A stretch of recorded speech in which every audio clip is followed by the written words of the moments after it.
Hello Star Wars fans, it's Mr. Corellian, and today I'll be reviewing for you the Clone Wars Embo figure.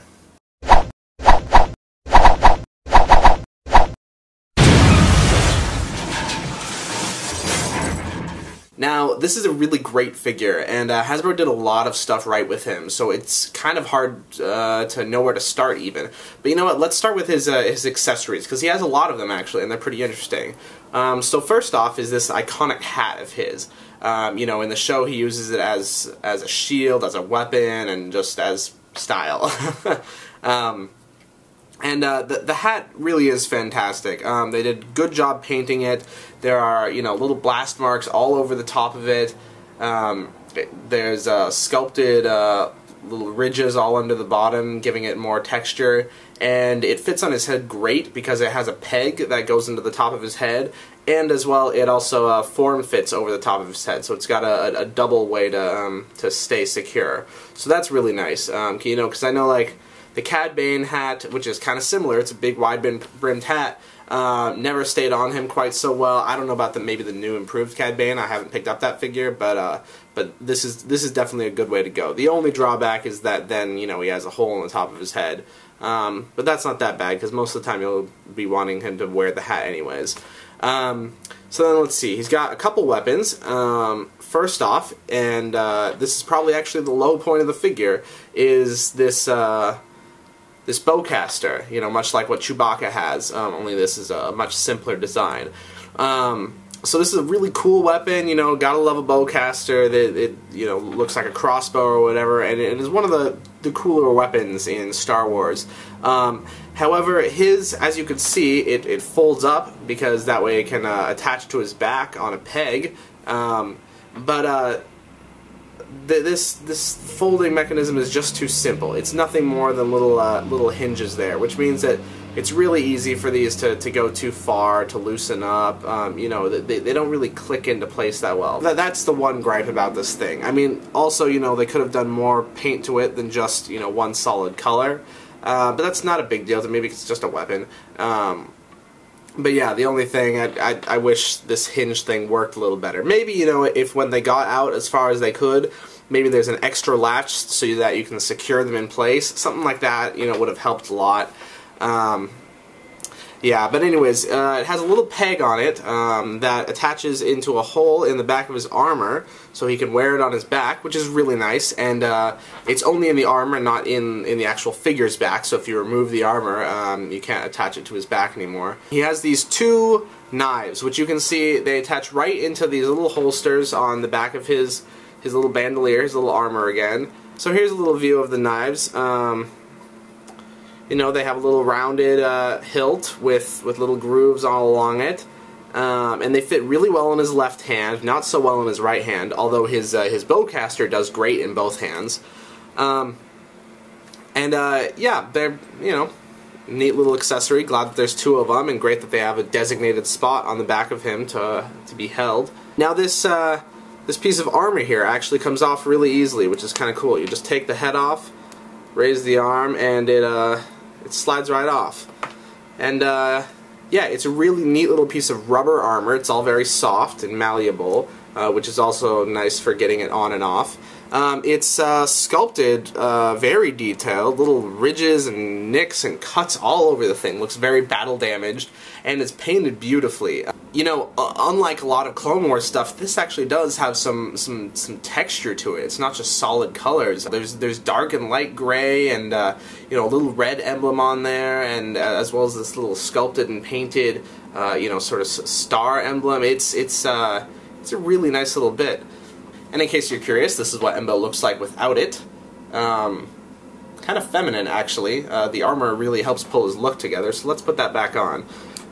Like I said, just pop the head off, slide it over the arm, and it's on. It could not be easier, which I really like. It really makes it feel like an accessory, not just, you know, a piece of clothing that you can remove if you know, break the figure apart and bend it all these wonky ways. It's easy on, easy off, which which is cool because like the video I made recently, I like to, you know, mix and match accessories between different figures, and this is definitely one that can come and go on different figures. So yeah, accessories wise, this guy is pretty great between the hat and the chest armor, and then his two knives and his bowcaster. You know, there's a lot to work with. So that's pretty cool. But the figure goes way beyond just his accessories, obviously. So let's talk about his you know, his sculpt and his paint. So first off, whenever you get an interesting alien in the Star Wars figures, one of the most noteworthy things is always the face. That's where a bunch of detail is put, is in the face and the head. And this guy does not fall short. He could use some more interesting paint, or even some more defined sculpting. A lot of the ridges and grooves are very like shallow, so they don't pop that much. But they're still all there, and he still has a cool wrinkled face with this breathing mask on that's painted silver. So it is a very cool, interesting face. He's got those little tiny yellow eyes deep set into his head that, you know, make him look kind of mysterious or whatever, kind of scary actually. And then all on his arms, he has little wrinkles that are sculpted in, as well as on this right arm, he has this copper gauntlet. On his torso, all this yellow part is sculpted with every little ridge and line, as well as on his back, although some of that is covered by his armor right now. And then his legs and feet are pretty similar too. You just see a lot of sculpted little ridges and folds and all that. There's obviously a lot of color to this guy. You know, he's not bland looking at all. He's got green and copper and orange and yellow and silver and black, and you know, he's all brown. He's all over the place. And then you know, obviously you've seen this, and this is something that I love on figures because it makes them look a lot more authentic, is when they start mixing around the different materials that they're using. So first he has this outer skirt here, which is a kind of hard rubber. It's a little harder actually than his armor is. His armor is very soft feeling and malleable. This is a little more stiff, and it's painted beautifully, that orange on brown sort of thing, or yeah, orange on brown. Sorry, that's some of the colors that I have trouble seeing. You know, so that's very beautiful. And then he has this brown skirt, which is really soft, and you know, has this little painted gold writing on it. I guess I suppose it's writing. It could just be decoration. But that's kind of cool, and it's, you know, lopsided over to the left side. I think it's really cool when they do that. We've seen a lot of other figures mix with material types, and it really helps. You know, here's one that didn't do that. Here's you know, Mace Windu. He's basically pretty much all the same sort of plastic. This is one from one of those Geonosis 2-packs. And, you know, it looks fine. You know, you don't really notice anything wrong. But then when you get to compare him to something like this this Anakin that uses a mixture of plastic and rubber and soft goods, it gives the Anakin figure a lot more validity, realism. It just makes an overall nicer figure when they take some steps to smartly choose the use of different sorts of materials. So I'm really glad that they did that for Embo.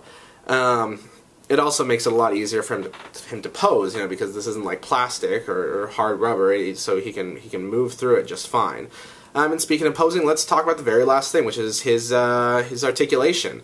So his head is ball jointed in a socket. Then he has a ball hinged shoulders, ball hinged elbows, and swivel wrists. Pretty standard. He has a swivel waist, swivel hips, ball hinged knees, and then this is the one bit of articulation that is different, is that he has ball jointed ankles. Now that's, you know, it's subtle, but we don't see that very much with ankles, is that it's a ball joint, like a ball and socket, not a hinge, not a ball hinged.